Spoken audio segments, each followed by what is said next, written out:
Assalamualaikum warahmatullahi wabarakatuh. Alhamdulillah, lisan kita selalu memuji Allah Sang Pencipta, dan kita sebagai seorang muslim sangat menyadari kalau kalimat Alhamdulillah ada kalimat penghubung antara kita dengan Sang Pencipta Allah, dan Allah menjadikan kalimat Alhamdulillah sebagai kalimat berterima kasih kepadanya, yang tentu itu menjadi penyebab utama segala nikmat yang dilimpahkan kepada kita dari udara, air, dan apapun yang merupakan fasilitas di muka bumi ini sehingga kita bisa menjalankan roda kehidupan akan selalu dipertahankan dan juga ditambahkan. Oleh karena itu jadilah sosok muslim yang selalu membasahi lidahnya dengan kalimat ini. Selanjutnya kita panjatkan salam hormat kita kepada utusan Allah Subhanahu wa taala, Nabi terakhir, manusia yang telah disempurnakan jalur nasabnya, fisiknya, ilmunya oleh Sang Pencipta Allah, dan orang yang sudah mencapai kesuksesan dunia dan akhirat yang paling layak dijadikan sebagai contoh, dan Allah kekalkan dalam surah Al-Ahzab agar orang-orang beriman menjadikannya sebagai contoh. A'udzubillahi minasyaitonir rajim. Laqad kana lakum fi rasulillahi uswatun hasanatun liman kana yarjullaha wal yawmal akhir wa dzakarallaha katsira. Sungguh pada diri utusan Allah Nabi besar Muhammad sallallahu alaihi wasallam ada suri tauladan yang baik. Kita disuruh ciplak hidupnya. Seluruh pola, makan, minum, tidur, bergaul, apa saja kita mengikuti Nabi Muhammad SAW. Bagi orang yang ingin bertemu dengan Allah, ingin masuk ke dalam surga di akhir, dan juga ingin berzikir kepada Allah dengan zikir yang banyak. Pertama-tama saya berterima kasih pada seluruh ahli bait, tanpa satu persatu saya sebutkan, atas undangan ini. Semoga insya Allah yang diharapkan dari pengajian ini sesuai dengan targetnya, dan semoga Allah ikhlaskan niat kita. Saya duduk di sini bukan karena lebih pintar atau ingin menggurui, tapi kita menjalankan firman Allah Subhanahu wa taala, "Wadzakir fa inna dzikra tanfa'ul mu'minin." Saling memberikan peringatanlah, karena peringatan sangat bermanfaat bagi orang-orang beriman. Juga sabda Nabi sallallahu alaihi wasallam, "Ad-dinun nasihah." Agama ini semua isinya nasihat, untuk saling memberikan peringatan. Kalau itu perbuatan yang baik, maka kita saling dukung-mendukung. Kalau itu perbuatan yang buruk, maka kita saling mengingatkan agar jangan sampai terus dalam pelanggaran dan kesalahan tersebut. Jadi kalau seandainya Anda sedang mendengarkan sebuah penyampaian agama, maka lihat apa yang disampaikan, tidak perlu melihat siapa yang menyampaikan. Kalau itu benar, kalau Allah, kalau Rasul, Allah berfirman, Rasulullah SAW bersabda, diambil. Siapapun yang berbicara, kalau dia menyampaikan hal-hal yang jauh dari agama Allah Subhanahu wa taala, bahkan mengajak untuk maksiat kepada Allah, tentu kita tidak mendengarnya dan menjauhi. Baik teman-teman sekalian, juga saya perlu sampaikan, majelis ilmu seperti ini penting untuk selalu dijaga, baik itu sesama keluarga, kerabat, tauladan, karena emang keutamanya besar sekali. Kata Nabi SAW, tidak ada orang yang berkumpul mempelajari ayat-ayat Allah kecuali akan turun malaikat membawa rahmat dari langit. Juga dalam hadis yang lain, ini saya mengajak diri saya dulu, kemudian teman-teman sekalian, juga para sepuh kita tanpa menggurui. Sabda Nabi SAW dihasankan oleh para ulama hadis, siapa yang keluar dari rumahnya ingin menuntut ilmu, dia ikhlas karena Allah, maka dia seperti mujahid di jalan Allah. Dalam riwayat lain, dia akan mendapatkan pahala haji yang lengkap. Jadi sudah duduk nyaman, kita mendapatkan ilmu, dapat pahala haji. Asal kita ikhlas karena ingin menuntut ilmu. Dan kelebihan kita belajar ilmu agama ini, teman-teman sekalian, sebanyak apapun kita menampung ilmu itu, tidak akan mengambil ruang yang luas dari diri kita. Kalau seandainya kita belajar agama, misalnya kita duduk dalam majelis begini sejam, terus kemudian kepala kita menjadi lebih besar 2 kali lipat, 2 kali majelis ta'lim mungkin lebih besar lagi, mungkin sulit kita untuk belajar agama. Tapi sama sekali tidak mengambil ruang. Ya, kita memiliki memori di otak yang bisa menampung semua apa yang harus kita pelajari dari ilmu agama ini. Termasuk menghafal Al-Quran pun 30 juz dengan maknanya, dengan tafsirnya. Semua hadis-hadis Nabi SAW yang jumlahnya sudah jutaan. Juga itu tidak akan pernah mengambil ruang yang banyak. Tapi ilmu agama ini kalau kita pelajari, manfaatnya besar sekali. Dia seperti bodyguard buat kita. Karena setiap kali kita mau melakukan satu aktivitas, maka ilmu agama akan mengatakan itu boleh atau tidak. Mau makan, mau bergaul, mau bekerja, mau apa saja. Kalau kita memiliki ilmu agama, maka ilmu agama itu akan mengatakan ini boleh atau ini tidak boleh. Ini halal atau tidak. Jadi kita selalu seperti terawasi dengan sendirinya. Makanya dalam satu statement ulama salaf, ya, mereka mengatakan atau beliau mengatakan, belajarlah ilmu karena ilmu itu akan menjagamu. Beda dengan harta, kamu sibuk akan menjaganya. Jadi ilmu itu luar biasa manfaatnya. Dengan duduk sejam, setengah jam, sekarang alhamdulillah dengan media ada, itu bisa kita pelajari walaupun tidak sedang ketemu tatap muka seperti ini offline, kita masih bisa online, gitu kan. Dan usahakan teman-teman sekalian selalu buat simbol dalam hidup kita, tidak ada hari tanpa ilmu. Belajar aja terus, terutama ilmu agama. Karena ilmu agama itu kata para ulama seperti sebuah ya, titik kelihatan dari jauh. Kalau kita cuma lihat dari jauh, Islam itu seperti titik kecil. Tapi pada saat kita masuk ke dalamnya, kita akan temukan dia sebuah lautan yang luas. Kalau seandainya kita belajar dari kecil, baru lahir sampai kita meninggal, maka tidak akan pernah habis untuk mempelajari ilmu agama ini. Apalagi kalau seseorang bermalas-malasan hanya kapan ada kesempatan, kapan lagi mood, atau sebulan sekali, itu lama sekali.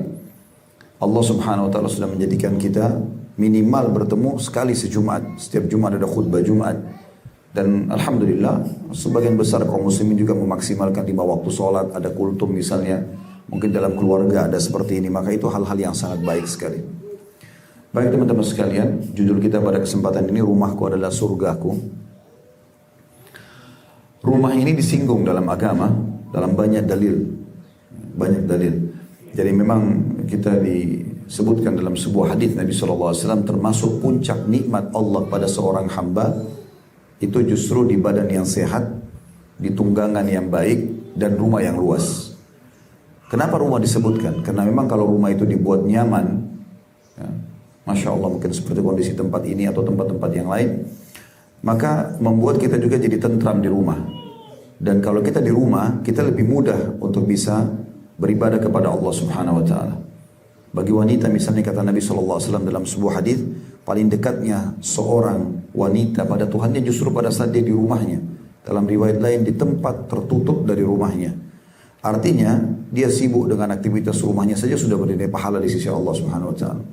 Begitu juga bagi laki-laki kata Nabi SAW, di antara orang yang sangat dekat dengan rahmat Allah Subhanahu Wa Taala, yaitu orang yang kalau tidak ada aktivitas lagi dia di rumahnya, sehingga dia selamat dari keburukan orang dan orang lain selamat dari keburukannya. Oleh karena itu kita sangat dianjurkan. Begitu juga dengan sholat sunnah. Kata Nabi SAW, sholat sunnah itu afdolnya dikerjakan di rumah. Ya, kalau sholat wajib di masjid kalau laki-laki, tapi kalau sholat sunnah dianjurkan di rumah. Kenapa? Supaya rumah itu hidup. Dan kata Nabi SAW, jangan jadikan rumah kalian seperti kuburan gitu kan. Maka banyak sekali hal yang berhubungan dengan dalil-dalil syar'i masalah rumah ini. Nah rumah ini teman-teman sekalian, kalau kita juga seperti masa pandemi sekarang ini menjadi sebuah pelajaran penting ya. Maka kita harus lebih banyak mengisolasi diri di rumah. Sebenarnya ini bagian daripada syariat. Bahkan berhubungan dengan masalah corona ini ada hadis Nabi SAW, siapapun yang sedang berada di satu lokasi yang sedang tersebar wabah, ya corona ini wabah, terhitung wabah. Kemudian dia bersabar di rumahnya, ada penyebutan rumah, ya, maka dia akan mendapatkan pahala syahid, pahala orang mati syahid. Walaupun dia kata Ibnu Hajar tidak meninggal dengan wabah itu, tetap kalau dia bersabar dan dia tetap di rumahnya, maka dia akan mendapatkan pahala mati syahid. Jadi selalu ada hubungan dengan masalah rumah. Itu juga sabda Nabi SAW, rumah yang di dalamnya berzikir atau dizikir, diingat Allah Subhanahu Wa Taala. Perumpamaannya dengan yang tidak dipakai berzikir seperti orang yang hidup dan orang yang mati. Jadi selalu ada penyebutan tentang masalah rumah itu. Oleh karena itu kita buat judul, rumahku adalah surgaku. Kita bisa menjadikan rumah kita sebagai tempat yang sangat nyaman untuk meraih hal-hal yang kita inginkan dari ketentraman jiwa. Duduknya suami istri berinteraksi, orang tua dengan anak, anak dengan orang tua, saudara dengan saudaranya. Mungkin bahkan majikan dengan bawahannya. Maka akan cukup memanen pahala yang sangat luar biasa. Bagaimana anak pada saat bakti dengan orang tuanya dalam rumah saja, melayani kebutuhannya, sopan santun dan seterusnya sudah cukup menjadi pahala yang luar biasa. Itu juga seorang istri, seorang suami yang saling berebut memenuhi kebutuhan satu sama yang lain dalam rumah tangga juga pahala yang luar biasa gitu. Jadi dalam rumah saja itu sudah pahalanya luar biasa. Bukan cuma kepada orang-orang yang punya kewajiban tadi kita berikan, seperti orang tua kita patuhi, anak yang kita didik, suami istri yang saling memenuhi kebutuhan. Bahkan pembantu rumah tangga, mungkin kalau kita juga supir, kita berbuat baik sama mereka juga pahala. Bahkan Nabi SAW mengatakan, berikanlah mereka makan apa yang kalian makan, berikan pakaian apa yang kalian kenakan gitu. Bagian daripada syariat Allah Subhanahu wa ta'ala. Jadi kita bisa menjadikan itu sebagai ajang kehidupan ketentraman kita. Kita juga bisa berkreasi, rumah itu bisa ditata, dibersihkan dan segala macam. Begitu juga kalau kita ingin menjadikannya sebagai ajang akhirat. Artinya kita bisa mendirikan sholat malam, kita bisa mengadakan majelis ilmu, kita bisa melakukan banyak hal berhubungan dengan masalah rumah ini. Jadi sebenarnya yang kita bisa ambil dari pelajaran pandemi ini memang tinggalnya orang di rumah atau lebih banyak di rumah dan jarang keluar itu bagian daripada agama kita juga sebenarnya. Jadi kita keluar pada saat memang ada hajat. Kalau dalam syariat Allah Subhanahu wa ta'ala kita dianjurkan keluar rumah pada saat ada kebutuhan dan bukan keinginan. Karena kalau kita selalu ingin mengikuti keinginan kita maka tidak akan pernah habis. Tapi kebutuhan, kalau kita butuh, kita mau kemana, maka kita selesaikan. Setelah itu kita kembali lagi ke rumah kita. Jadi memang seperti itu gambaran dalam syariat Allah Subhanahu wa ta'ala. Baik, kita akan coba masuk lebih dalam tentang masalah bagaimana menjadikan rumah itu sebagai surga sebenarnya. Teman-teman sekalian, yang jadi tolok ukur dalam masalah rumah itu tentram atau tidak, kembali kepada dua hal. Bagaimana keadaan individu yang ada di situ, dan bagaimana sistem yang diterapkan di dalamnya. Kalau suami istri misalnya, yang merupakan individu yang ada di situ, orang tua sama anak-anak dengan orang tua, majikan sama bawahannya, semuanya memahami tentang fungsi dan tugas masing-masing, maka dipastikan itu adalah perangkat pertama yang akan membuat rumah itu menjadi surga. Misal contoh, saya misalnya sebagai seorang suami, pada saat saya memahami bagaimana tugas saya dalam rumah tangga dan saya jalankan maksimal, saya tahu ini adalah sebuah ibadah yang Allah perintahkan kepada saya, maka saya tentu akan terus menjalankan penaungan, perlindungan, memberikan nafkah dan seterusnya kepada istri. Begitu juga dengan istri. Pada saat dia memahami fungsi dia sebagai istri sesuai dengan apa yang Allah syariatkan, maka pasti akan maksimal juga. Dia akan melayani suaminya, dia akan menata rumahnya, dia akan merawat anak-anaknya dan seterusnya. Begitu juga dengan pada saat sudah punya anak, bagaimana anak-anak menghormati orang tua dan bagaimana orang tua mendidik anak-anaknya. Saya coba rincikan lebih dalam masalah ini. Teman-teman sekalian, sebagai suami misalnya, kita mulai dari sini dulu. Allah Subhanahu wa ta'ala betul-betul menggantungkan surga yang akan dia dapatkan, kebahagiaan di dunia, ketentraman jiwanya, dan juga di surga di akhirat di rumahnya. Di rumahnya. Bagaimana Nabi SAW memastikan bahwasanya seorang suami itu punya tugas-tugas di rumah dan kalau dia kerjakan akan berpahala besar. Saya kasih gambaran kepada istri saya begini. Saya bilang saya bersama kamu sedang bertugas, sedang bekerja di satu perusahaan namanya rumah tangga. Pemilik rumah tangga itu atau ownernya adalah Allah.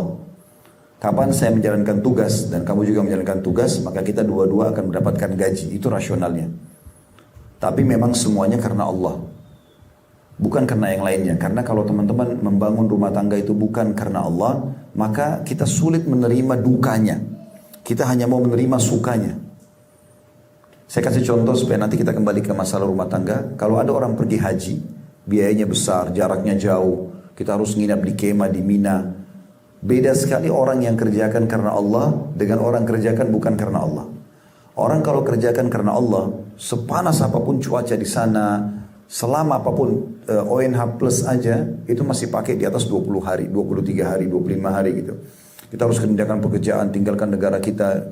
Ada yang tinggal di hotel bintang 5, tapi ada juga yang beberapa waktu seperti di Arafah, di Muzdalifah, di Mina, kita harus tinggal di kemah kan gitu.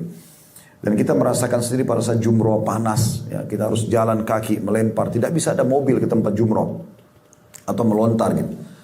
Tapi kalau orang ikhlas karena Allah, kemudian dia pulang, kita tanya, Bapak, Ibu mau haji lagi enggak? Jawabannya pasti iya. Dia tidak peduli lagi dengan panasnya cuaca, jaraknya jauh, biaya besar, karena dia akan lakukan karena Allah. Tapi kapan orang kerjakan bukan karena Allah, maka dia mengatakan, mungkin saya tidak mau haji lagi, terlalu jauh, panas dan seterusnya, cukup sekali saja. Nah di sini perbedaan dasar, sama dengan suami dan istri dalam rumah tangga. Nanti juga anak sama orang tua sama anak. Ini perangkat pertama ya, yang harus ada supaya rumah itu menjadi surga. Nanti kita akan masuk perangkat kedua tentang masalah sistemnya. Nah kalau perangkat pertama ini sebagai suami misalnya. Bagaimana seorang suami menjalankan tugas, itu saja sebenarnya. yang merupakan kewajiban dia, yang merupakan hak istrinya.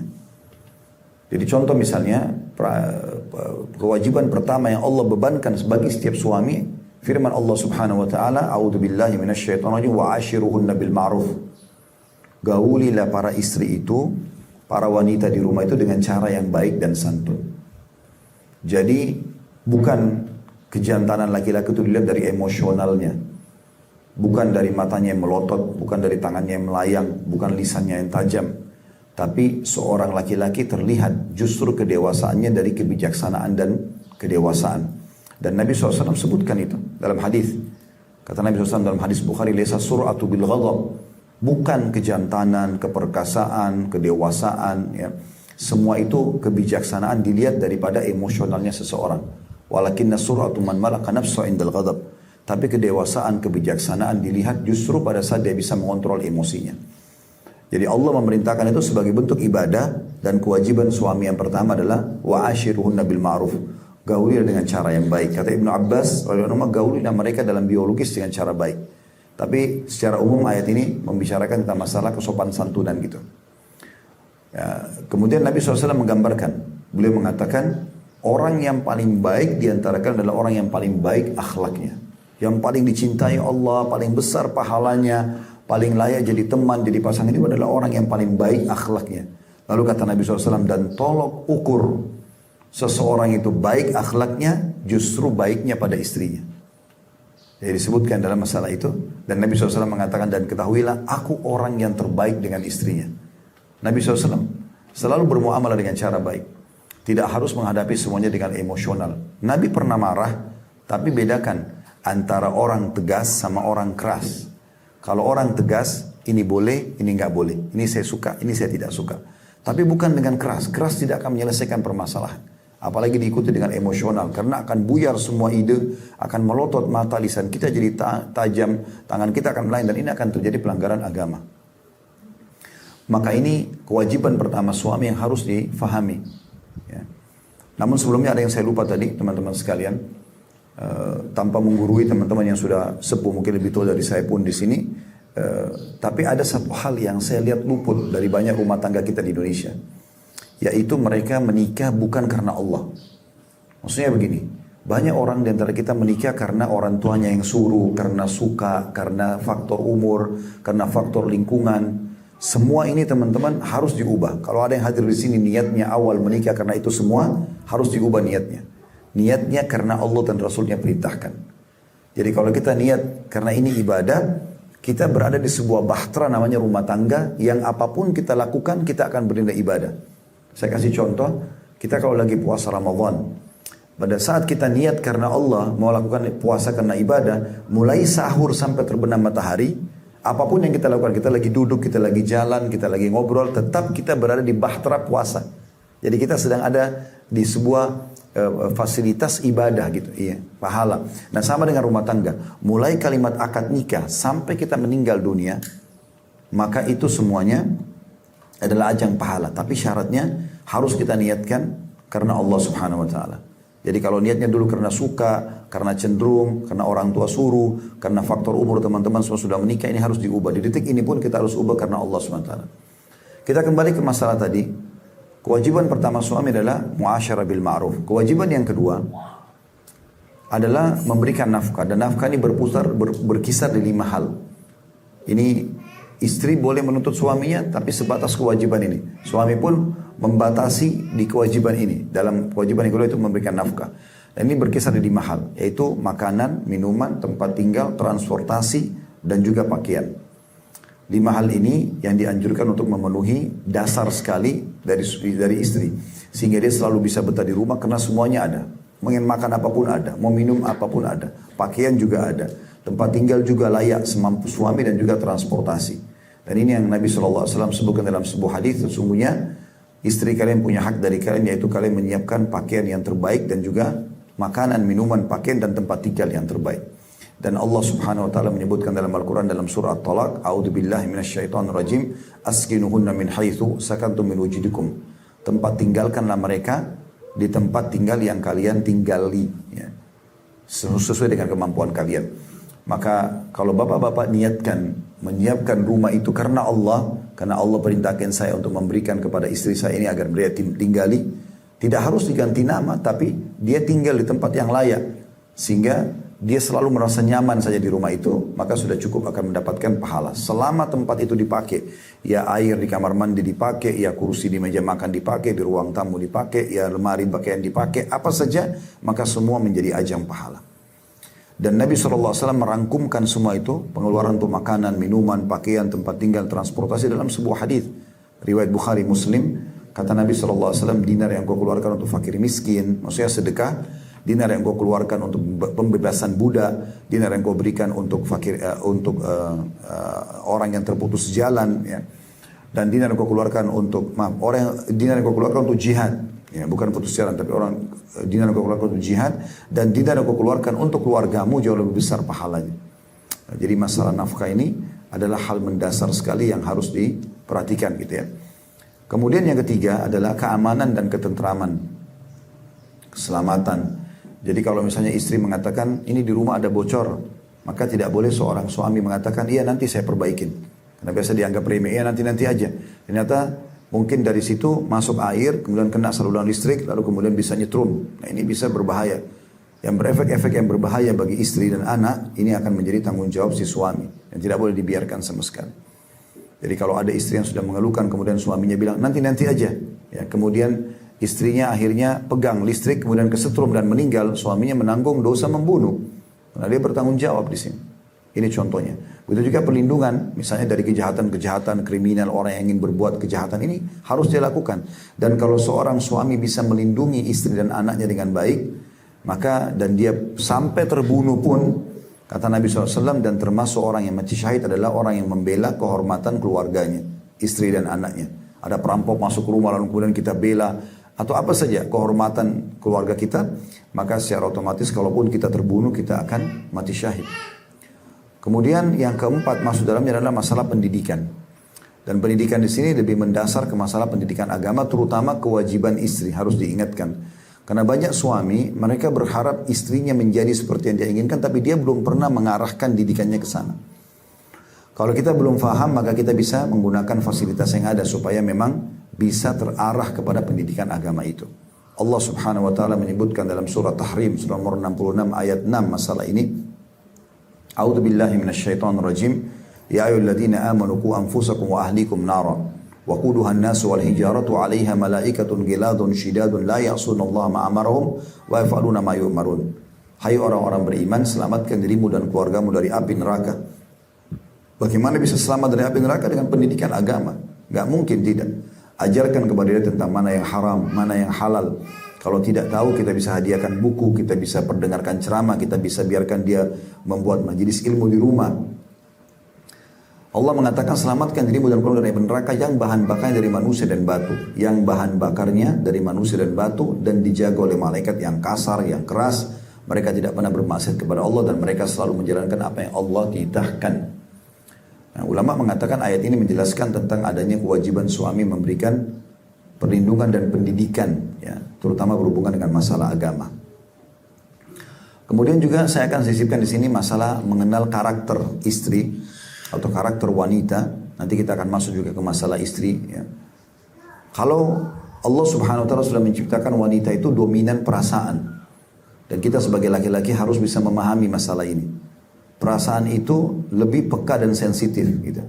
Contoh misalnya, kalau saya sama teman-teman bapak-bapak di sini atau adik-adik laki-laki di sini, kita naik mobil, kemudian ban mobil kita pecah. Maka laki-laki itu dominan akal. Akal itu maksudnya masalah solusi. Selalu begitu, ada masalah solusi. Makanya Allah angkat dari laki-laki dan perempuan, laki-laki jadi pemimpin karena Allah dominankan akal di situ. Kalau perempuan, kalau dia misalnya ban mobilnya pecah, dia turun dari mobil, mungkin dia masih pakai perasaan, dia akan berpikir kenapa ini pecah. Lama berpikir baru kemudian memikirkan solusinya. Itu sudah tabiat bawaan itu. Maka saya kalau misalnya janjian sama seorang teman laki-laki, kemudian saya telat, anggaplah saya janjian jam 1 siang, tapi ternyata saya telat, 1:30 saya baru datang. Saya gampang kalau sama laki-laki, saya cuma mengatakan maaf tadi saya telat, ayo kita jalan sekarang. Dia juga akan simpel, oh iya ini telat pakai akal, berarti solusinya sudah, oke sekarang jalan. Tapi kalau sama perempuan tidak akan seperti itu. Kapan kita janjian jam 1, dia udah nunggu, kemudian 1:30 kita baru datang, lalu kemudian kita masuk rumah lalu mengatakan, ayo kita jalan sekarang, dia tidak mau karena dia rasa perasaannya sudah tercoreng. Ya. Jadi mungkin berbeda, kita duduk, mungkin ngobrol dulu baik-baik, ngerayu, ya. Itu sudah umum. Ini mengenal karakter penting. Maka kita akan mengatakan, maafin tadi saya telat begini-begini, saya tidak akan ulangi insya Allah. Itu akan lebih menyentuh baru kita bisa jalan. Kalau tidak maka tidak akan berjalan. Itu kan mengenali karakter. Ini karakter yang positif. Ada karakter positif yang lain, yaitu perempuan mudah untuk memaafkan. Itu sudah karakter bawaan secara umum. Dan ini hal yang baik gitu dalam agama. Seperti contoh misalnya, ini kita tidak berharap, tapi kalau terjadi. Di luar sana misalnya ada orang, suaminya na'udzubillah melakukan perbuatan haram. Selingkuh misalnya, haram. Kemudian istrinya tahu dan istrinya marah. Pada saat dia bicara baik-baik, dia merayu istrinya, dia mengatakan maafin saya tidak akan ulangin sekali. Dia berjanji, lebih mudah memaafkan. Beda sekali dengan laki-laki. Kalau laki-laki itu punya karakter sulit memaafkan. Apalagi kalau sesuatu yang besar gitu. Kalau kita balik kasusnya, kalau istri yang selingkuh, kemudian suami temukan, itu nggak semudah itu bisa memaafkan. Itu karakter bawaan. Maka mengenali karakter pasangan penting, gitu kan. Kemudian ada beberapa karakter yang negatif, kita berharap tentu ibu-ibu kita atau akhwat kita di sini bisa memperbaiki masalah ini. Karena ini juga ada karakter bawaan, tapi dalam agama dianjurkan untuk diluruskan. Seperti kasus tanda kutip, biasa suka dendam, ya, dan mengingat-ingat sebuah kesalahan, sehingga rumah tangga tidak harmonis. Manusia bisa berbuat salah, ya. Tapi seperti misalnya contoh Nabi Adam alaihissalam, Nabi Adam berbuat salah. Nabi Adam sudah lihat malaikat, sudah lihat surga, tapi dia masih berbuat salah. Lalu dia bertobat kepada Allah gitu kan. Kita menikah dengan manusia, pasti punya kesalahan. Tapi kadang-kadang kita tidak sadari masalah ini. Nah, contoh misalnya terjadi pertengkaran antara suami istri. Ributlah mereka di WA misalnya, begini dan begitu, ya seperti umumnya terjadi. Pada saat mereka sudah baikan, umumnya mungkin saya sama bapak-bapak di sini, karakter laki-laki itu kan tadi saya bilang dominan akal. Masalah solusi. Jadi kalau masalah sudah selesai, kita sudah tidak pikirkan lagi, itu kita akan pindah ke permasalahan yang lain. Karena masih banyak harus dikerjakan gitu. Maka mungkin WA istri akan dihapus. Karena dianggap sudah selesai. Tapi umumnya wanita tidak menghapus apa yang terjadi dalam pertengkaran itu misalnya. Lagi duduk 1 tahun kemudian, duduk sama-sama tenang-tenang, kemudian tersinggunglah permasalahan itu. Lalu kemudian dia mengatakan, kan kamu pernah buat ini. Mungkin kita bilang, yang mana? Ini buktinya. Nah, masih disimpan. Nah, ini karakter yang harus diubah ini. Tanda kutip ya. Harusnya kita selalu membuka lembaran baru. Ada pesan penting dalam rumah tangga teman-teman sekalian. Ta'aruf atau kenalan ya, yang sebenarnya justru setelah kita akad nikah. Kalau yang awal sebelum kita menikah itu kayak biodata segala macam, itu pembukaan ta'arufnya, pembukaan kenalan. Ta'aruf yang sebenarnya mulai akad nikah sampai saya meninggal atau istri saya meninggal. Makanya jangan heran setelah 10 tahun berumah tangga, 20 tahun berumah tangga, mungkin satu waktu dari Jakarta kita ke Semarang. Lalu kemudian istri kita pernah juga ke Semarang waktu dia masih gadis misalnya. Lalu kemudian kita lewat di satu restoran, lalu dia mengatakan, ini restoran favorit saya. Padahal sudah 10 tahun atau 20 tahun menikah. Mungkin kita bilang, loh kok kamu baru bilang? Terus dia bilang, oh iya saya juga baru ingat. Itu umum. Itulah proses ta'aruf namanya. Jadi jangan pernah berpikir, sudah 10 tahun, 20 tahun berumah tangga, Anda sudah kenal semua pasangan Anda. Itu belum. Kita masih dalam proses terus, kenalan. Makanya juga kadang-kadang ada karakter-karakter bawaan yang kita butuh waktu bukan dalam sehari 2 hari mengubahnya. Misal, si suami biasa rapi, istrinya enggak. Atau terbalik, istrinya suka rapi, suaminya enggak. Sering kalau keluar kamar mandi, handuknya ditaruh sembarangan, di atas ranjang, sepatu ditaruh sembarangan, segala macam, berantakan barang-barang. Ini mungkin sebuah karakter bawaan. Nggak bisa dengan sekali 2 kali tiba-tiba berubah gitu. Ini kan masa ta'aruf terus. Nah, kelebihan pasangan kita jadikan sebagai ajang untuk menyempurnakan rumah tangga. Kekurangannya justru ajang untuk mendakwahi, bukan untuk bermusuhan. Ya. Dan jangan selalu teman-teman membawa-bawa keluarga. Ya. Banyak orang begitu. Memang orang tua kamu itu. Ya. Dia punya masalah sama istri atau sama suaminya. Sekarang cuma berdua. Sekarang dia bawa memang orang tua kamu. Dia bawa mertuanya sekarang. Berarti dia sekarang punya musuh 3 orang. Kadang-kadang ada juga mengatakan memang keluarga kamu itu. Kalau keluarganya 300 orang, gitu kan. Dia harus minta maaf dengan 300 orang. Kadang-kadang dia mengatakan memang suku kamu itu. Atau bahkan lebih besar, memang negara kamu itu. Nah ini hal-hal yang harus dihati-hati gitu ya. Maka ini penting untuk digarisbawahi, mengenali karakter. Jadi ini dari laki-laki ya. Kurang lebih itu kewajibannya, yang selebihnya adalah bisa kita katakan sunnah. Ya. Itu juga dengan kita, kalau kita balik istri. Kewajiban istri yang merupakan hak suami. Yang pertama sekali adalah ketaatan. Taat pada hal yang ma'ruf. Ma'ruf artinya bukan pelanggaran agama. Apapun itu yang sifatnya diperintahkan oleh suami, ikut saja. Selama bukan maksiat kepada Allah. Selama bukan maksiat kepada Allah. Dalam sebuah hadis yang sahih kata Nabi SAW, istri manapun yang sholat 5 waktu. Gak disebutin sholat sunnah. Jadi cuma subuh, duhur, asar, maghrib, isya. Kalau ibu-ibu dan akhwat kita di sini menambah dengan sholat qobliyah, sholat duha, sholat malam, itu sudah luar biasa. Tapi sholat 5 waktu saja dia jaga. Kemudian berpuasa Ramadan. Tidak disebutin puasa Senin Kamis, puasa-puasa sunnah. Cuma puasa Ramadan. Yang wajib saja. Kemudian yang ketiga, dia mentaati suaminya pada hal yang ma'ruf. Artinya, temani saya ke sini, temani saya duduk, diajak biologis, diajak keluar, diajak. Selama bukan maksiat, dia ikut. Maka pada saat dia meninggal, Allah akan memberikan dia kesempatan memilih dari 8 pintu surga yang mana dia ingin masuk. Dan dalam hadis yang lain, istri manapun yang membuat suaminya murka, maka yang di langit Allah pun murka padanya. Sampai dia membuat suaminya ridho. Ya. Jadi, pahami dulu poin kewajiban ini. Poin nomor 1 nih bagi para muslimah. Kalau suami itu betul-betul tinggal dikemas dengan baik, orang ini Allah titipkan dan gantungkan surga saya pada dia. Bagaimana melayani dengan cara baik. Bagaimana memberikan yang terbaik. Apa saja untuk suaminya gitu. Ada teman saya dari Riyadh, beliau doktor juga, Dr. Saleh Hafizahullah. Cerita dengan saya, dia bilang. Saya biasanya kalau terbang, dia bilang, dari Indonesia, dia sering datang ke Indonesia, ada beberapa kegiatan sosial dan bisnis beliau. Dia sempat bilang, saya kalau pulang dari Jakarta ke Riyadh itu 8 jam, biasanya saya tidur. Dia bilang satu waktu, saya pernah tidak bisa tidur 8 jam itu. Dia cerita sama saya. Terus saya tanya, kenapa? Dia bilang, karena di sebelah saya ada suami istri dari Indonesia, duduk itu betul-betul mengusik saya, dia bilang. Terutama istrinya, ibunya, istrinya. Karena dari awal naik pesawat, kelihatan sekali ibu ini sibuk suaminya. Apa saja, bahkan suaminya matanya kemana, dia udah tahu suaminya mau apa. Diambilin air, dilayani. 8 jam gak tidur ibu itu. Dia bilang, saya belum pernah lihat ada perempuan seperti itu. Semua yang dia pikirkan adalah suaminya. Sampai turun lagi, sampai turun ke bandara Riyadh gitu. Sampai dia sempat bercanda sama saya. Dia bilang, kalau begini wanita Indonesia, saya mau nikah sama orang Indonesia gitu. Dia tidak tahu kalau tidak semua wanita kita begitu kan. Tetapi ini salah satu contoh gitu.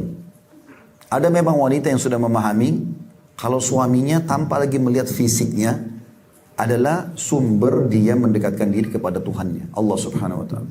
Sampai kata Nabi SAW, istri manapun yang meninggal, suaminya ridho. Ridho itu kayak merasa kehilangan.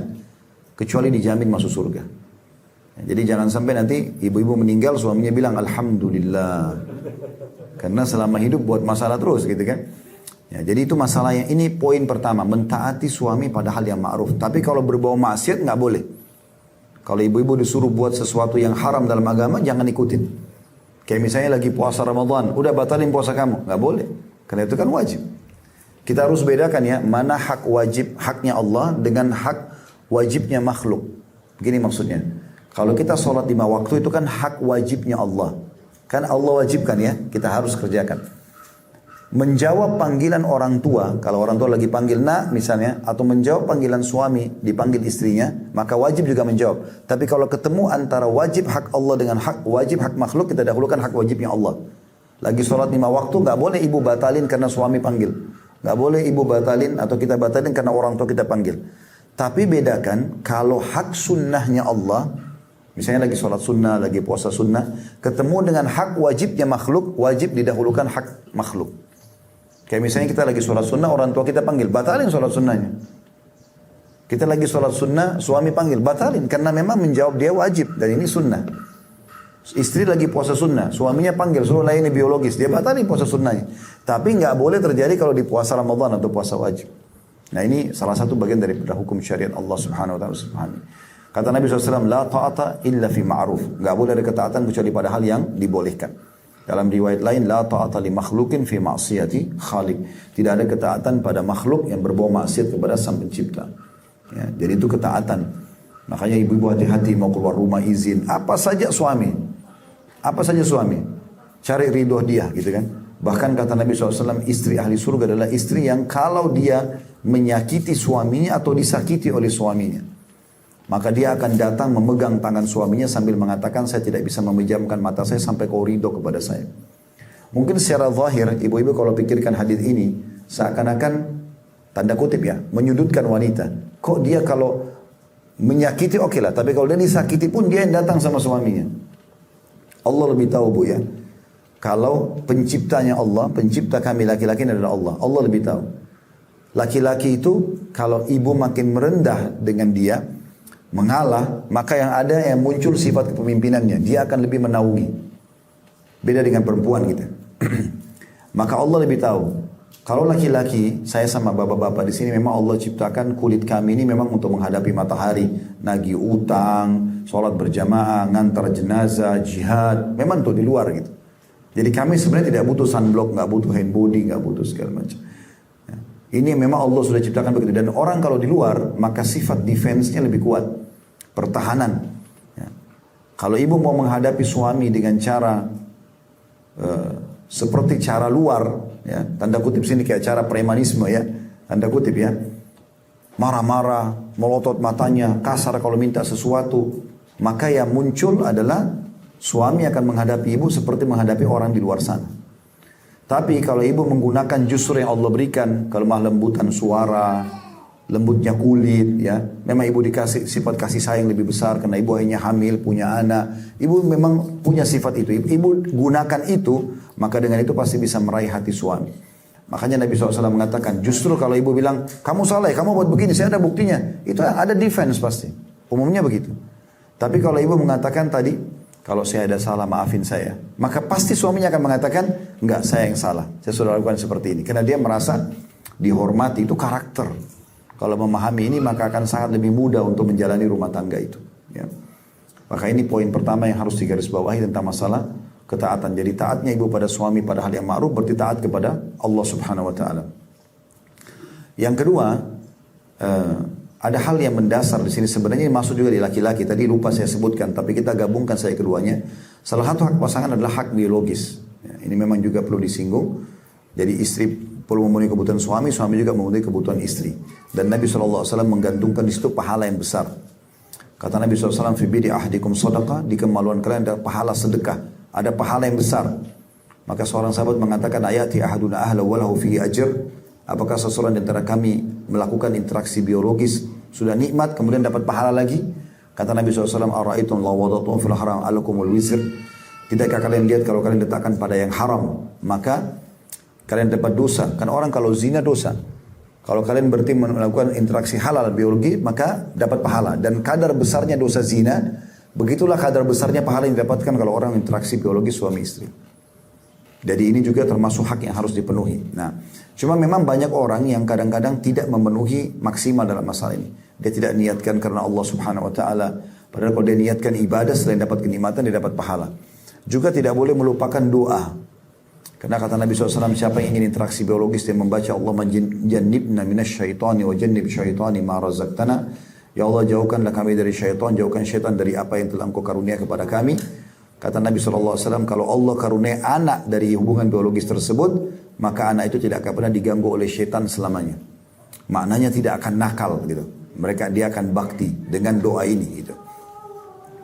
Kemudian juga banyak hal-hal yang diajarkan Nabi SAW seperti tidak boleh menggauli istri di kemaluan pada saat haid dan nifas. Ini hukumnya haram. Tidak boleh meletakkan kemaluan dalam dubur. Ini hukumnya haram. Ya, sebagaimana banyak orang belajar masalah biologis dari film-film porno, ini semua tidak benar. Karena mendukung perzinahan, melihat aurat orang lain dan diajarkan dengan cara yang salah. Ya, karena Nabi SAW mengatakan siapa yang menggauli istrinya di kemaluannya lagi haid, atau menggauli di duburnya, ya, atau mendatangi dukun, maka dia telah kafir terhadap apa yang diturunkan kepada Muhammad sallallahu alaihi wasallam. Termasuk yang harus diperhatikan oleh para istri adalah tidak bolehnya keluar rumah tanpa izin, tidak bolehnya puasa sunnah tanpa izin. Karena Nabi SAW mengatakan, tidak halal bagi seorang wanita yang beriman kepada Allah hari akhir berpuasa sunnah sementara suaminya ada. Kecuali dengan izinnya. Ini juga termasuk adab-adab. Dan juga dalam hadis, wahai istri manapun yang keluar tanpa izin suaminya dari rumahnya, maka dia akan dilaknat oleh malaikat sampai kembali. Maka saya sarankan bapak-bapak di sini, bagaimana memberikan izin global kepada istri. Bagaimana istri juga meraih pahala dengan cara minta izin. Jadi ini kurang lebih gambaran tentang masalah suami istri.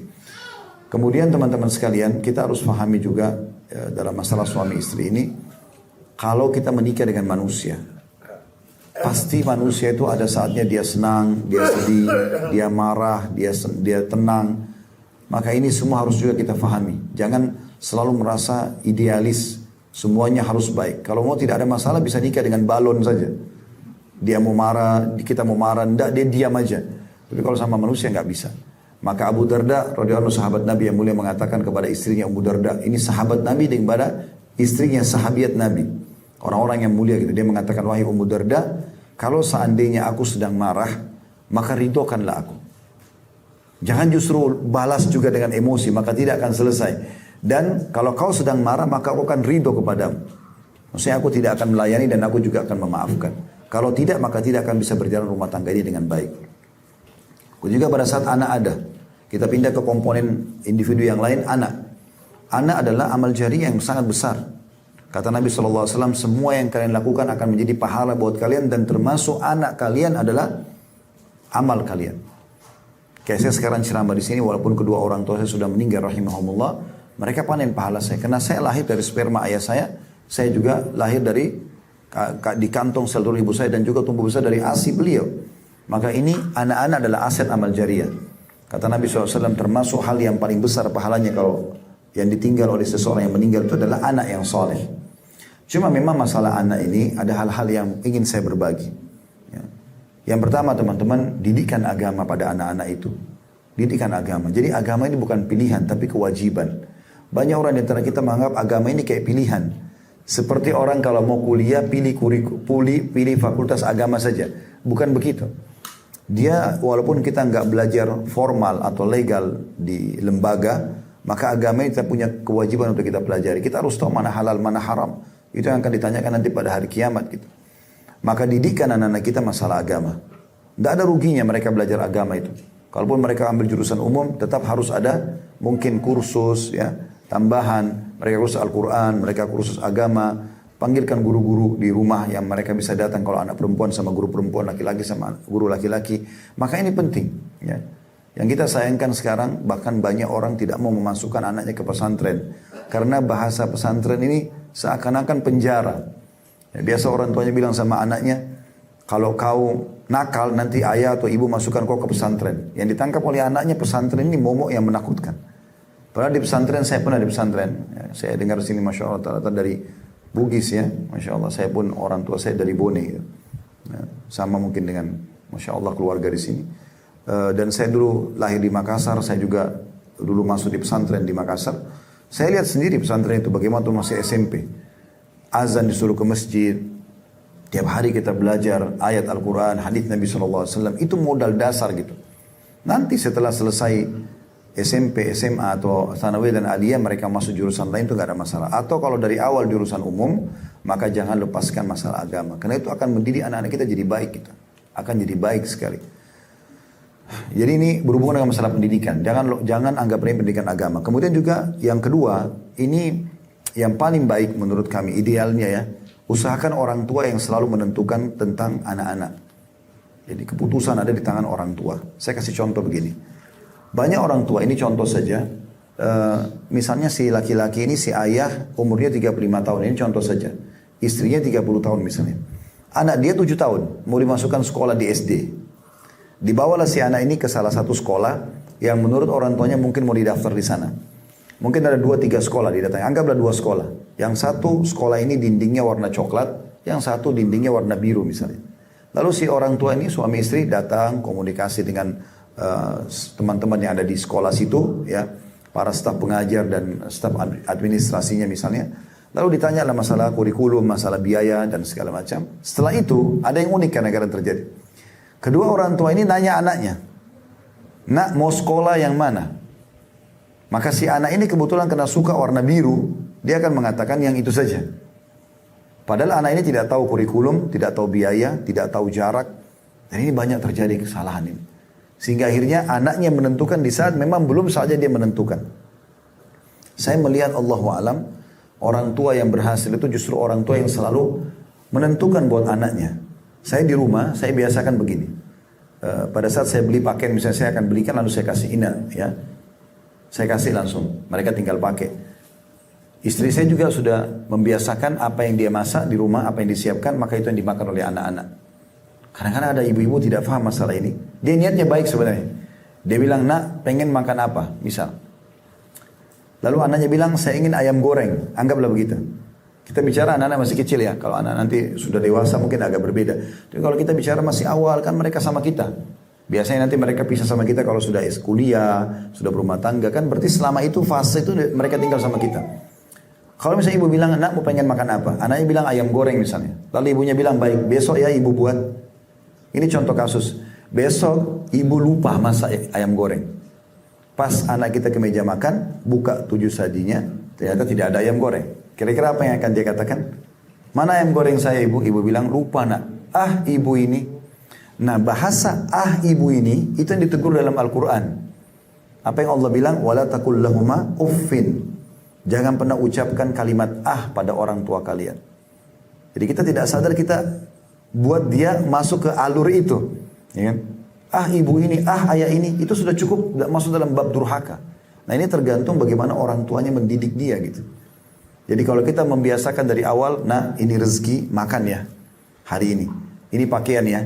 Nah kita temukan anak-anak yang berhasil dididik seperti yang saya bilang tadi ini, dia akan semuanya, nah ini ayah mau masukkan kamu kuliah di sini ya, iya.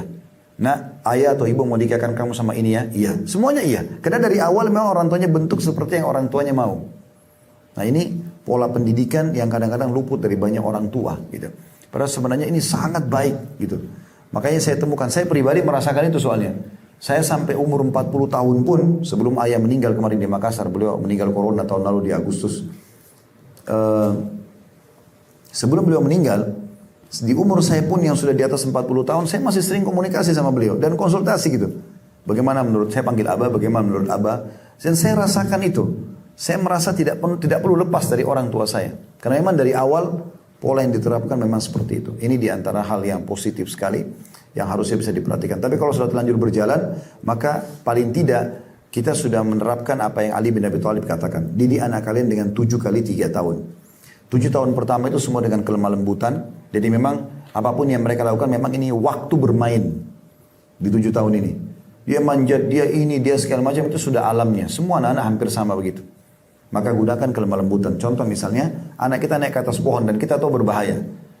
Di sini ada banyak orang tua marah-marah. Kau kenapa naik pohon nakal gini-gini? Dia akan takut turun dan bisa berbahaya. Bisa jatuh malah bisa luka. Tapi kita gunakan kelemah lembutan. Kita mengatakan anaknya, ayah atau anak ibu ini pintar naik ya. Pasti juga pintar turun. Pada saat dia sudah turun baru kita nasihatin baik-baik. Di 7 tahun pertama kelemah lembutan itu. Makanya Nabi SAW pernah lagi sholat dinaikin punggungnya sama Hasan dan Husain, cucu beliau. Radhiyallahu anhum ajma'in. Itu beliau tidak angkat kepalanya lama sampai para sahabat mengatakan kami kira Nabi SAW meninggal karena lamanya sujud. Setelah salam baru sahabat lihat ternyata di punggung Nabi ada Hasan dan Husain. Begitu Nabi SAW contohkan mendidik anak ini dengan kelemah lembutan di 7 tahun pertama. 7 tahun kedua, dari 7 tahun sampai 14 tahun ini kelemah lembutan. Ketegasan. Tadi kelemah lembutan, ini ketegasan. Begini tegas. Ini boleh, ini nggak boleh. Ini ayah ibu suka, ini ayah ibu tidak suka gitu. Itu sampai 14 tahun. Di sini penanaman karakter. Jadi di situ dia tahu mana peraturan rumah, mana yang boleh, mana nggak boleh, dan dia akan patuh. Kalau selama kita selalu mengatakan ini, dan dia akan selalu mengatakan ibu, ayah, ini boleh nggak? Langsung kita mengatakan oh ya boleh atau tidak boleh. Itu 7 tahun. Tegas tapi bukan keras ya. Kemudian yang ketiga, 7 tahun ketiga, 14 sampai 21 tahun ini dididik dengan musyawarah. Kita sudah biasa sering ajak dia bermusyawarah di saat ini. Ini saatnya boleh. Ya, jadi tadi yang saya sampaikan itu contoh-contoh kalau masih kecil. Kalau dia sudah masuk di umur diajak musyawarah, maka boleh kita ajak musyawarah. Walaupun sebenarnya kita tidak ikutin sarannya. Contoh misal, suami istri mau beli mobil berwarna hitam. Mereknya misalnya merek A. Lalu anak kita sudah umur 18 tahun atau 19 tahun. Kita tanya, nak, ayah ibu mau beli mobil merek ini, warnanya hitam. Kalau kau pengen apa? Oh dia sebutkan, saya pengen merek ini warnanya merah. Nanti bapak ibu beli warna hitam tetap. Biarkan dia bertanya, loh kok belinya warna hitam? Kan kemarin saya mau warna merah. Ya karena ibu sama ayah berdua, kamu sendiri. Diajak bermusyawarah, biarkan dia terbiasa memberikan ide-idenya. Kata Ali bin Abi Thalib radhiyallahu anhu, setelah itu 21 tahun biarkan dia akan menjadi pemimpin di tengah-tengah masyarakat. Jadi kalau sudah terlanjur kita belum didik seperti ini, minimal kita lihat sekarang umurnya. Umurnya dimasuk di fase mana? Kalau 7 tahun pertama lemah lembut, 7 tahun kedua berarti ketegasan, 7 tahun ketiga berarti sudah boleh diajak bermusyawarah.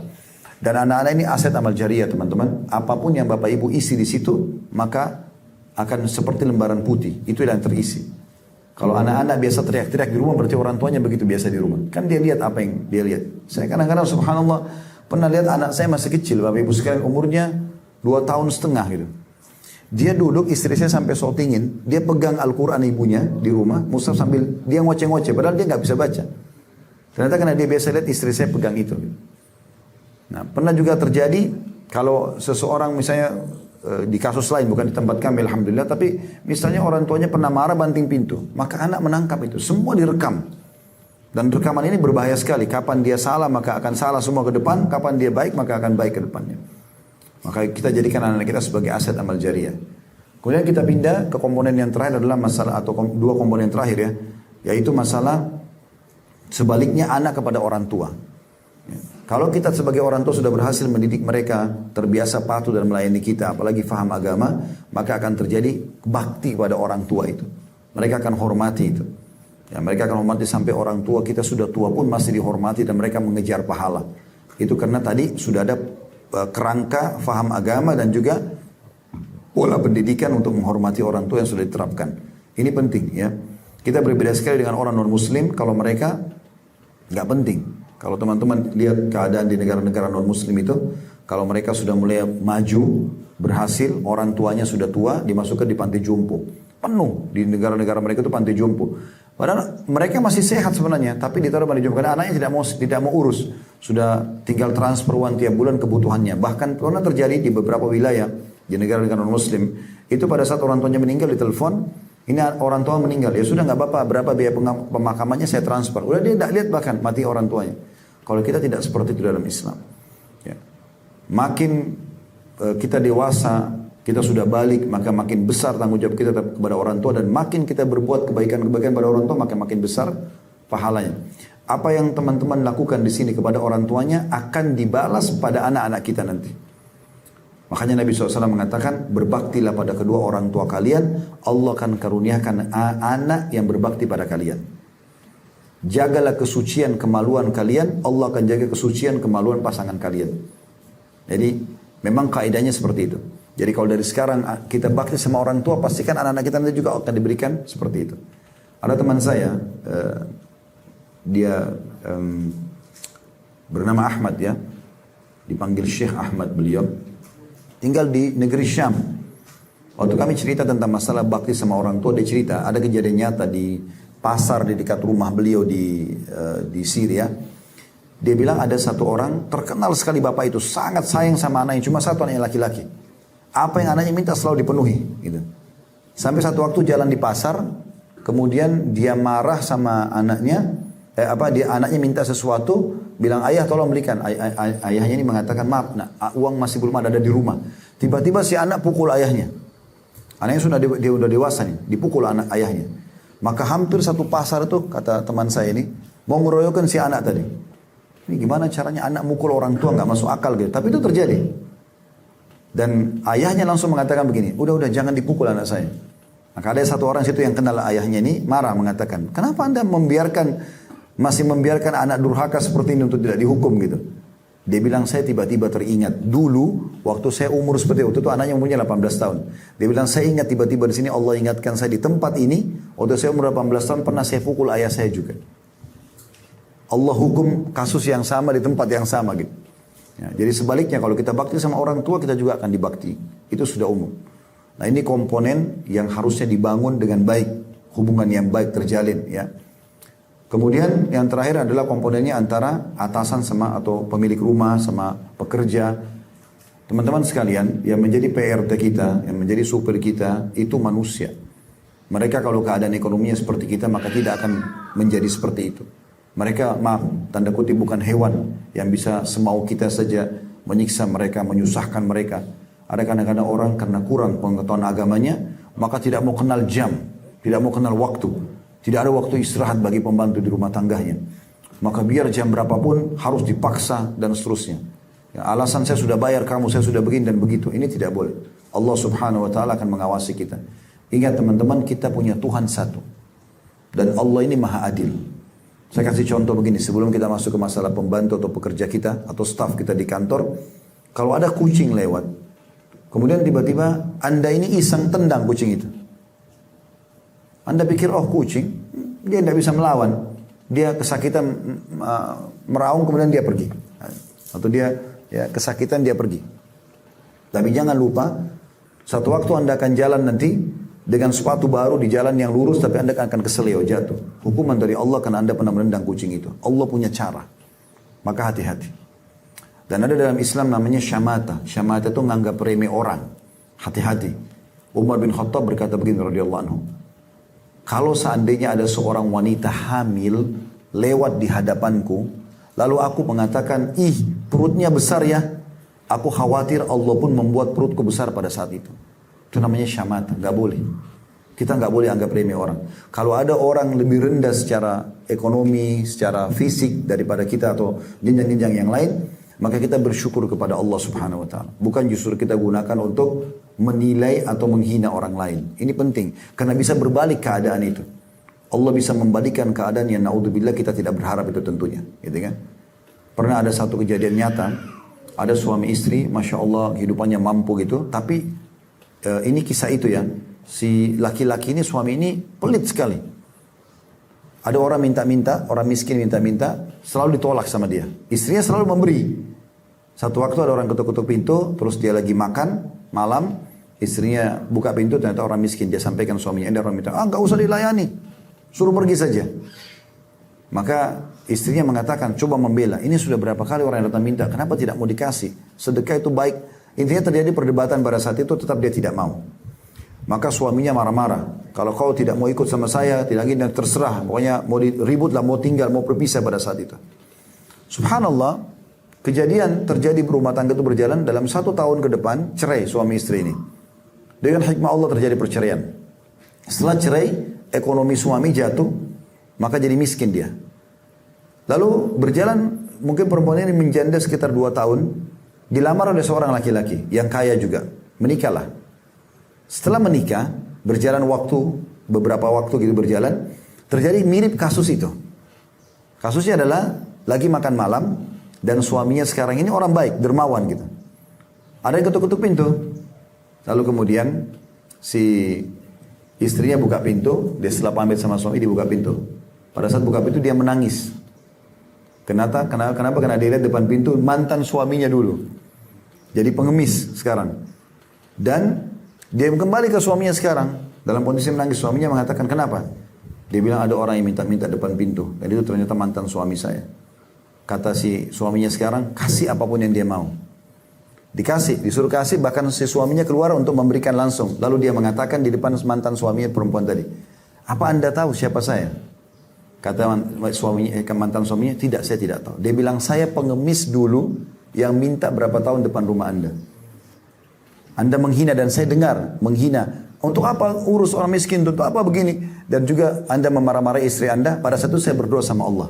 Saya mengatakan, ya Allah berikan saya kekayaan yang buat saya tidak dihina. Dan selamatkan wanita dari keburukan dari perbuatan laki-laki tersebut. Akhirnya saya menjadi kaya dan saya nikahi mantan suami Anda, mantan istri Anda. Terbalik keadaan, itu namanya syamata. Hati-hati.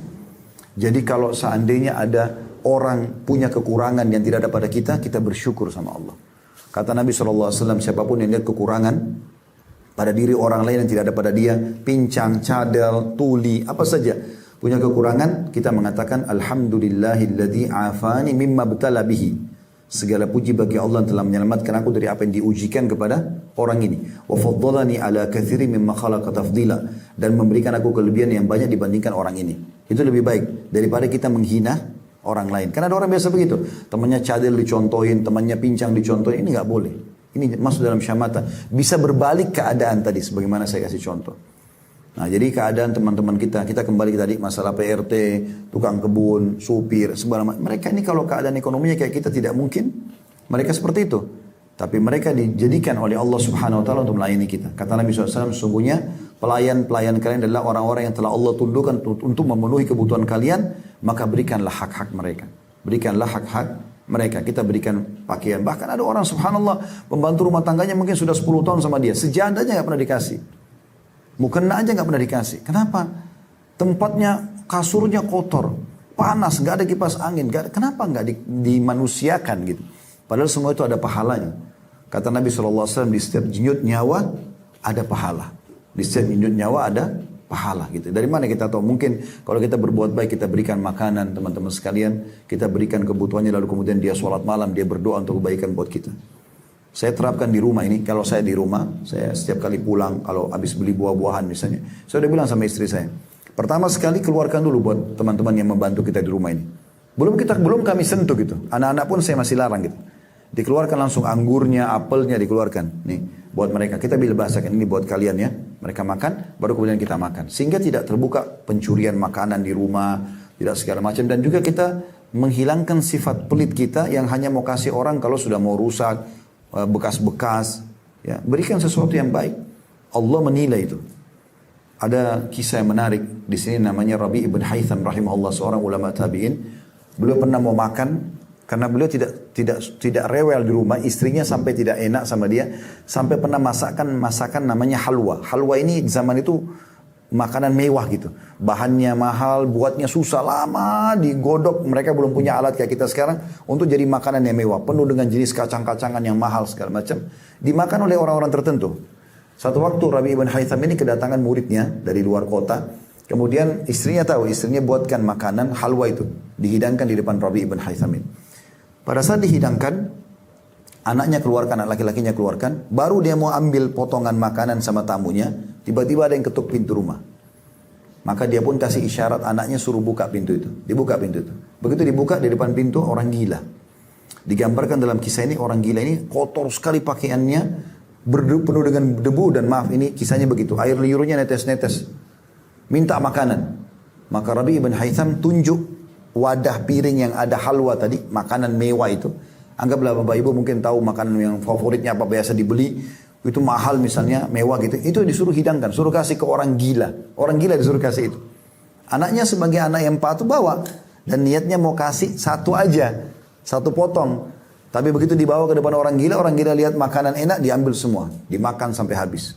Setelah habis dilempar piringnya dan tidak terima kasih, pergi. Karena dia orang gila gitu. Anaknya Rabi' ibn Haytham rahimahullah ambil piring itu, ditutup pintunya. Kemudian dia masuk. Begitu dia masuk ke dalam, dia bilang, ayah, dia duduk dengan santun. Karena ini anak berbakti. Dia bilang, ayah, semoga Allah selalu jaga anda di atas kebaikan. Dia doakan kebaikan ayahnya. Dia bilang, itu tadi yang datang, orang gila. Dia tidak tahu nilai makanan yang kita kasih. Ini tolong di garis bawah ya. Dia bilang, dia tidak tahu nilai makanan yang kita kasih. Kalau seandainya tadi anda suruh saya ambil roti gandum kah atau apa saja makan di dapur, kan bisa. Kenapa harus halwa, makanan yang ibu saya buat setengah mati dan untuk anda gitu? Maka Rabi' ibn Haytham menjawab, dan ini jadi pelajaran kita. Dia mengatakan, wahai anakku, kalau seandainya, ya, ayo anakku, kalau seandainya dia tidak tahu nilainya makanan itu, tapi dia tidak tahu nilainya, maka Allah tahu nilainya. Tidak penting siapa yang terima, tapi yang penting bagaimana kita memberikan karena Allah. Seperti itulah ya. Jadi tidak usah melihat pembantu itu makan apa. Tidak penting. Yang penting Allah tahu kita memberikan dia yang terbaik. Bukan pas-pasan. Ya. Coba berikan yang terbaik. Teman-teman kalau masuk restoran, makan makanan yang enak, beli porsi yang sama, coba kasih ke tukang parkirnya. Coba kasih ke orang miskin yang bawa gerobak pinggir jalan. Coba bersedekah sesuatu yang baik gitu. Karena Allah akan menilai semua itu. Nah ini komponen yang pertama dalam masalah rumah surga ya, bagaimana setiap individu itu melakukan tugas masing-masing dan juga saling menghormati. Yang kedua tentang sistemnya. Nah sistem ini maksudnya adalah bagaimana kita menerapkan sistem Islam dalam rumah, membangun rumah tangga yang Islami. Ya, rumah tangga yang Islami. Sering terdengar tilawah Al-Quran. Kita sayangkan kan kadang-kadang tilawah Al-Quran didengar kalau ada orang mati saja. Padahal sebenarnya tilawah Al-Quran harusnya didengar setiap saat gitu kan. Kemudian ilmu ya. Sekarang ada banyak di YouTube, di medsos Anda bisa ikutin, bisa diputar di TV, dikonekin di parabola, ada TV kabel segala macam. Ini biasakan hidup suasana itu. Juga tidak kalah penting teman-teman sekalian, hidupkan salam dalam rumah. Biasakan. Salam itu begini. Assalamualaikum artinya maknanya ya, semoga keselamatan dunia akhirat untuk kamu. Jadi kalau suami bilang sama istrinya Assalamualaikum, istri bilang sama suaminya Assalamualaikum, orang tua pada anak, anak pada orang tua Assalamualaikum, bawahan sama atasannya, atasan sama bawahan mengatakan Assalamualaikum, artinya dia sedang mengatakan semoga keselamatan dunia akhirat untuk kamu. Kalau kita tambah warahmatullah dan semoga rahmat Allah, makna rahmat karunia, rezeki, selalu bersamamu, wabarakatuh dan semoga berkah, maksudnya berkah cukup. Nah kalau Bapak Ibu baca Assalamualaikum itu 10 pahalanya. Warahmatullah 10. Wabarakatuh 10. Jadi sayang kalau kita potong-potong gitu ya. Makanya dalam sebuah hadis pernah Nabi SAW dalam majlisnya lagi duduk, ada satu orang masuk, dia bilang begini, Assalamualaikum. Satu gitu saja. Lalu Nabi jawab, Nabi mengatakan lahu asyarah. Orang ini dapat 10 pahala. Datang orang kedua bilang Assalamualaikum warahmatullah. Maka Nabi jawab, Nabi mengatakan lahu ishrun. Orang ini dapat 20 pahala. Datang orang ketiga mengatakan Assalamualaikum warahmatullahi wabarakatuh. Lengkap. Nah, dia duduk, Nabi jawab, Nabi mengatakan lahu thalathun. Orang yang dapat 30 pahala. Bayangkan teman-teman kalau kita setiap hari kerja kita begitu. Berapa kali kita telepon-teleponan dengan istri, dengan anak, atau kita masuk rumah. Kenapa enggak ucapin salam? Masuk depan pintu salam dan lengkap. Kata Nabi SAW, siapa yang masuk ke dalam rumahnya, depan pintu, depan pagar atau depan pintu, mengucapkan salam, syaitan di sekitar rumahnya akan berkata pada teman-temannya, tidak ada tempat nginap untuk kalian malam ini. Salam itu membuat syaitan gak bisa masuk di rumah. Begitu hadis Nabi SAW. Dan siapa yang makan baca bismillah, maka syaitan akan berkata dengan teman-temannya di sekitar rumah dia, tidak ada makan malam untuk kalian malam ini. Jadi salam itu sangat besar manfaatnya. Kata Nabi SAW, tidak akan masuk surga kalian sampai kalian beriman, tidak akan beriman kalian kecuali kalian saling mencintai, dan maukah saya tunjukkan perbuatan kalau kalian kerjakan kalian akan saling mencintai, yaitu kalian mengucapkan salam di antara kalian. Ini jarang dihidupkan. Ketik WA, ketik pesan apapun, Assalamualaikum warahmatullahi wabarakatuh. Coba ucapkan itu, hidupkan itu. Setiap masuk, saya lihat di Saudi ini hidup sekali ya. Jadi istri ketemu suami, walaupun berpisah sebentar, masuk rumah ucapkan salam. Ke ruang tamu masuk ke kamar tidur aja Assalamualaikum. Bahkan teman-teman mungkin aneh mungkin kalau kita di Indonesia melihat ini ya. Tapi ini terjadi di Saudi. Kita kalau naik di pesawat di Saudi, domestik ataupun internasional, kalau penerbangan Saudi, kita sudah duduk nih. Yang masuk pasti ucapin salam itu. Siapapun penumpang yang biar tidak kenal. Ya, kalau kita masuk lift, kita di dalam lift ada orang masuk, pasti dia ucapkan salam. Kita naik di bus, orang masuk pasti ucapin salam. Hidup sekali salam itu. Saya pernah di salah satu pasar di mall di Jakarta, saya mau sholat, kebetulan di lantai 7 musolahnya. Saya tanya, di lantai 7. Saya pas mau masuk, ini pada mau ke musola semua kita. Begitu buka pintu, saya Assalamualaikum warahmatullahi wabarakatuh. Semua lihat muka saya. Ini siapa orang ini gitu kayak nggak kenal, karena salamnya hanya pada orang yang dikenal kan. Padahal kata Nabi SAW, termasuk amal yang Allah cintai memberikan salam pada orang yang dikenal dan tidak dikenal. Kemudian juga yang penting, teman-teman sekalian dalam sistem adalah selalu ucapkan kalimat baik. Ya. Baik kepada istri, kepada suami, kepada anak. Apa kata Nabi SAW? Jangan pernah ucapkan kalimat buruk untuk diri kalian, untuk keluarga kalian, istri dan anak, dan untuk harta kalian. Karena bisa saja malaikat lewat mengaminkan dan terjadi. Contoh misal, anak kita aktif. Anak kita aktif. Sebenarnya bukan nakal ya. Banyak orang salah faham, dianggap nakal. Sebenarnya bukan, mungkin aktif. Lalu dia mengatakan, ini anak nakal sekali misalnya. Itu kalimat bahaya nih. Karena kalimat bisa jadi doa. Kan gitu. Lebih baik jangan. Atau suami istri ribut. Saya nyesal nikah sama kamu. Nanti jadi penyesalan benar. Gak boleh ucapkan kalimat baik. Lebih baik kita mengatakan, semoga Allah berkat hidayah. Semoga Allah berikan kau petunjuk. Semoga Allah angkat derajatmu. Semoga, kenapa kita gak ganti dengan kata-kata baik? Nah ini juga perlu diperbaiki. Saya sarankan kalau ada orang, insya Allah sih tidak ada, tapi kalau ada orang yang selalu rumah tangganya bermasalah, coba diantara doa begini bilang, ya Allah aku beristighfar kepadamu pada semua kalimat buruk yang pernah aku ucapkan untuk diriku, keluargaku dan hartaku. Tapi saja mungkin dari kata-kata kita lihat diri kita di kaca, di cermin, kok saya jelek ya? Jadi jelek betul nanti dia. Padahal sebenarnya dia juga ciptaan Allah kan. Maksudnya tidak perlu diucapkan masalahnya. Jadi coba hindari semua kalimat buruk. Kalau ada apa-apa selalu bilang Masya Allah, Tabarakallah. Ya, ini penting ya, karena ada penyakit ain juga. Penyakit ain itu penyakit hasad, iri.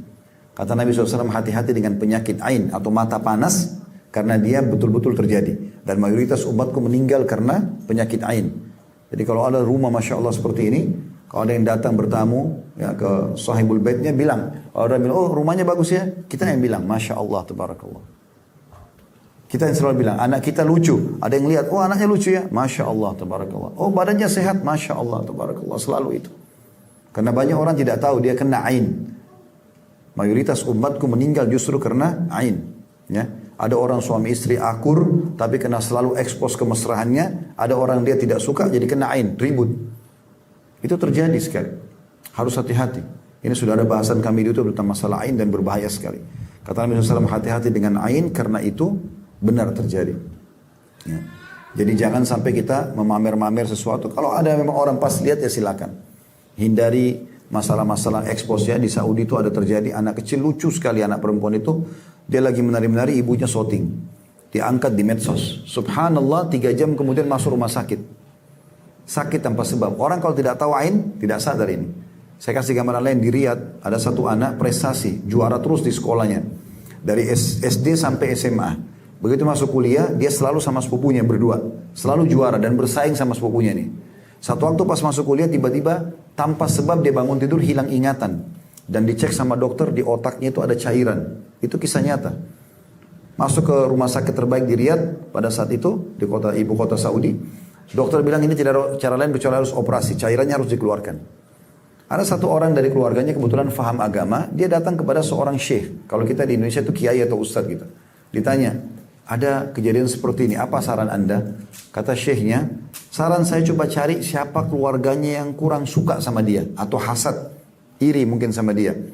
Mereka telusuri, ya, ternyata ada satu tantenya. Jadi anak ini selalu sama sepupunya sekolah dan selalu sama-sama bersaing juara. Rupanya ibunya dari sepupu dia ini selalu merasa iri sama ponakannya nih. Kenapa bersaing sama anaknya gitu.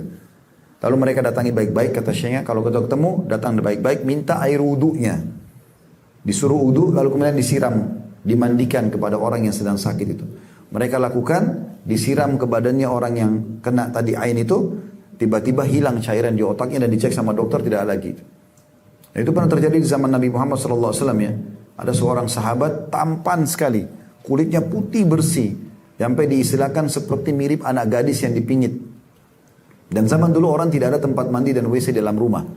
Zaman Nabi SAW itu orang di luar rumah, ke padang pasir ada orang bangun WC-WC untuk mereka gitu. Jadi orang tahu ini WC-nya keluarga ini, kamar mandinya keluarga ini gitu.